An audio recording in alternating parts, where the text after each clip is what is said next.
Com as eleições municipais se aproximando, cresce a preocupação com práticas abusivas que podem comprometer a liberdade de escolha dos eleitores. Um dos temas mais discutidos nesse contexto é o assédio eleitoral, uma prática ilegal que pode ocorrer de diversas formas, seja no ambiente de trabalho, em espaços públicos ou até mesmo nas redes sociais. Para esclarecer o que é o assédio eleitoral, como identificá-lo e o que pode ser feito para combatê-lo, a gente vai conversar com a doutora Bárbara Massucato, presidente da Comissão de Direito Eleitoral da OAB, aqui de Pindamonhangaba. Doutora, eu queria te agradecer por estar com a gente aqui, para a gente falar de um assunto extremamente importante e atual, né? Porque as eleições estão chegando. Obrigado por estar aqui, viu? Eu que agradeço a oportunidade. Doutora, primeiro, né, usando uma redundância, vamos começar do começo. O que é o assédio eleitoral? O assédio eleitoral, ele é caracterizado toda vez que alguém dá, oferece, pede ou recebe algum tipo de vantagem em troca da escolha, da livre escolha do eleitor em escolher o candidato que ele quer votar. Então, toda vez que alguém oferece uma vantagem ou pratica um cerceamento na vontade dele de escolher o candidato, se ele acha que ele vai ter uma represália, se ele escolher um candidato diferente daquele que é indicado, existe o assédio eleitoral aí nesse sentido. Digamos que, né, usando um exemplo, olha, vota no meu candidato que você pode ganhar isso, ou me ajuda aqui que ele pode fazer isso aqui. Isso é assédio eleitoral? Isso é assédio eleitoral porque está sendo oferecida uma vantagem. Esse eleitor, ele não está tendo a livre escolha de optar pelo candidato que ele quer e que representa os ideais que ele tem, os interesses que ele tem. Ele vai deixar de votar nesse candidato que ele se reconhece para votar no outro candidato que está oferecendo alguma vantagem, alguma bonificação, algum prêmio, algum tipo de vantagem mesmo. Toda e qualquer manipulação, então, em prol de um candidato é considerado um assédio eleitoral? Sim, se isso interferir na livre escolha do eleitor, sim.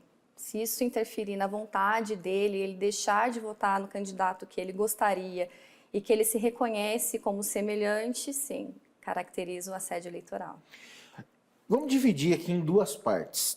Digamos que o assédio ele seja comprovado. Quem foi assediado, ele pode sofrer alguma represália da justiça?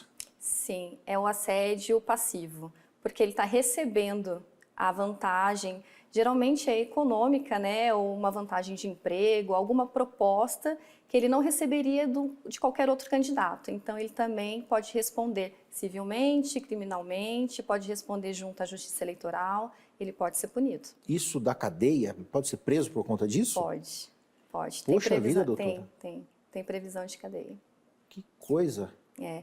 Tem previsão de cadeia, reparação de danos, ele pode ser responsabilizado também.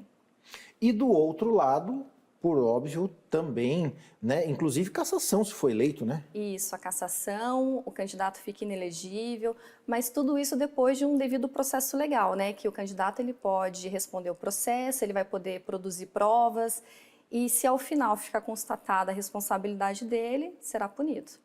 Doutora, quais são os meios que o eleitor ou que qualquer pessoa tem para denunciar? Como é que ele tem que fazer caso ele desconfie que ele está sofrendo assédio ou que alguém próximo está sendo assediado?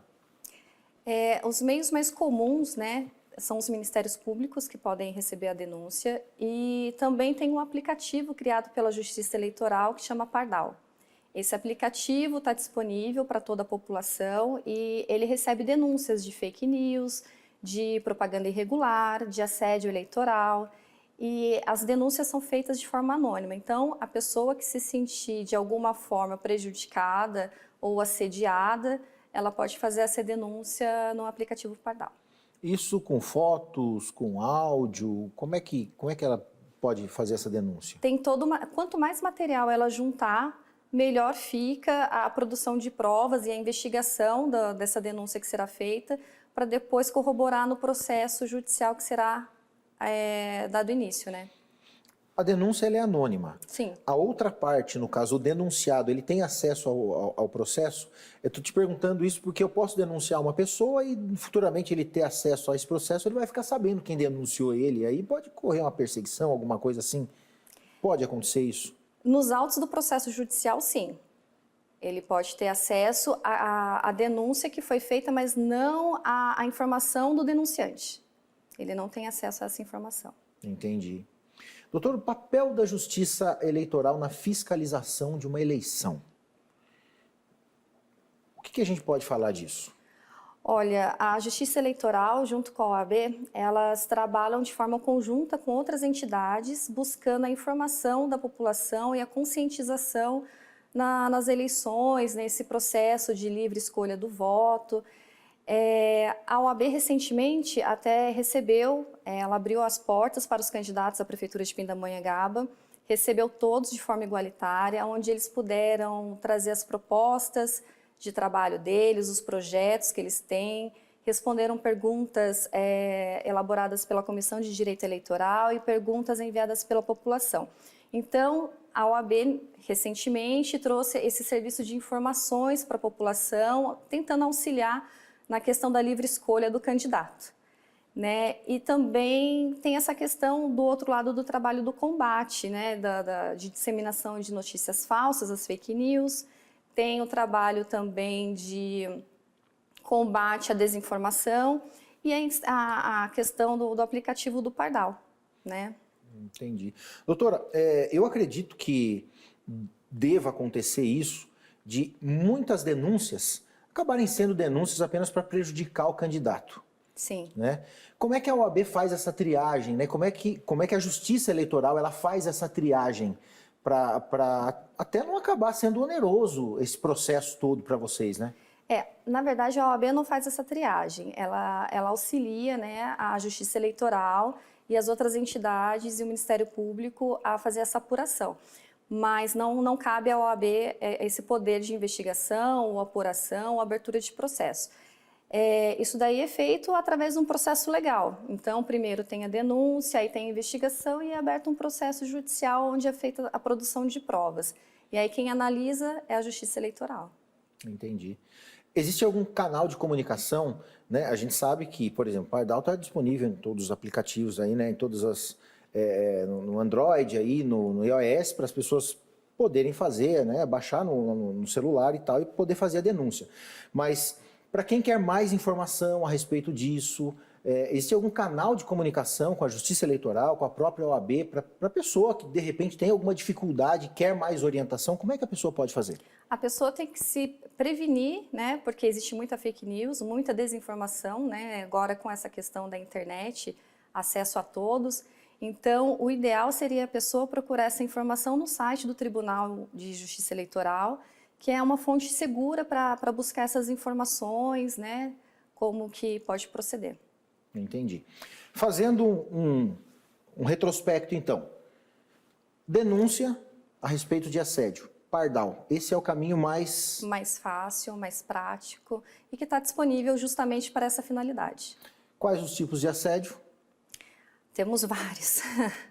O assédio eleitoral, ele pode, focando no eleitoral, né, ele pode ser caracterizado de várias maneiras. Tem a forma mais prática, mais clara, mais objetiva e abrupta, que é no caso das relações de trabalho, onde o empregador ele entrega um material de campanha e obriga o seu funcionário a usar sob pena de ser mandado embora ou de sofrer alguma represália, alguma sanção ou humilhação no seu ambiente de trabalho. Essa é uma forma direta, objetiva e clara, né, do assédio eleitoral. Mas também temos o assédio eleitoral de forma mais articulada, mais silenciosa, onde o eleitor nem percebe que ele está sendo manipulado, induzido a votar num determinado candidato. Também temos assédios nas escolas, temos assédio eleitoral também nas igrejas, então são diversas formas de assédio eleitoral. Tem a forma mais objetiva e clara e tem a forma mais articulada. O certo termos a liberdade de expressão, né, a liberdade do voto e fazer a denúncia, né, doutora? Sim. Acho que o caminho mais correto é a liberdade de expressão e a gente ter uma forma mais livre mesmo de poder ir na urna e expressar ali o que a gente pensa, né, a forma que a gente pensa e qualquer coisa que acontecer no caminho que não deixe esse caminho livre para eu poder fazer o que eu penso, deve ser denunciado, né? Isso. É muito importante a gente lembrar que a questão do voto é garantido pela Constituição Federal. E com o assédio eleitoral, ele não sofre nenhum risco, porque quem está praticando o assédio quer que o eleitor vá no dia da eleição, que vá até a urna e exerça o seu direito de voto. Então, o voto está garantido. O problema maior que a gente enfrenta hoje é a questão do assédio da liberdade de escolha do voto. Então, o cidadão que acha que pode ir lá, que o patrão ou qualquer outra pessoa não a proibiu de votar, não é esse o assédio. O assédio é, você pode votar, mas tem que votar naquele candidato que eu indiquei, então você não tem a liberdade de escolher aquele candidato que você quer. Isso é um grande problema. Doutora, obrigado, viu? Eu que agradeço, fico muito feliz com o convite. Então tá joia. Até uma próxima. Obrigada, até mais.